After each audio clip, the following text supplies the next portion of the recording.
Welcome back to Sangfor Server Configuration Series.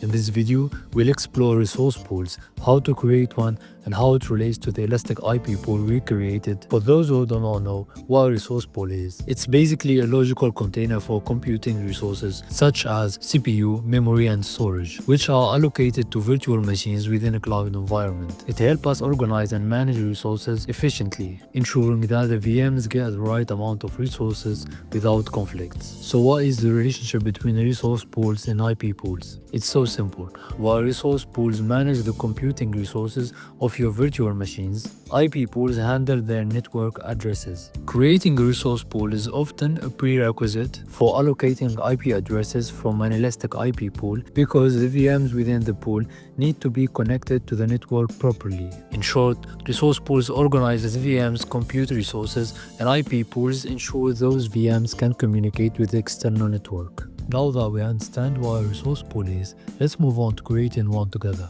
From the SCP homepage, we can immediately notice that there is no resource pool available. To begin, we simply click on the blue Add Resource Pool button. That will take us to the resource pool creation page. In the basic section, we start with a name. You can name your resource pool wherever you want, and the same goes for the description field. Next, for the type, I choose HCI. By selecting this option, it will allow us to integrate the HCI cluster directly with the Sangfor Cloud Platform, making it available for centralized management. For the management IP address, make sure to enter the IP address of your Sangfor HCI. This is the IP used by the cloud platform to communicate and manage the HCI cluster. Then for the management IP verification, I enabled this option. For time synchronization, if you want the HCI cluster to synchronize time with the Sangfor Cloud Platform, you can enable this option. This ensures both systems stay aligned in terms of time. Next, we provide the account information. This is used for authentication and confirmation. So go ahead and enter your Sangfor Cloud Platform username and password. We also specify the port used to connect to the platform. Now we move to the licensing mode. I choose centralized mode. In this mode, the cluster is directly licensed by the cloud platform. This means we don't need to manage licenses individually for each cluster.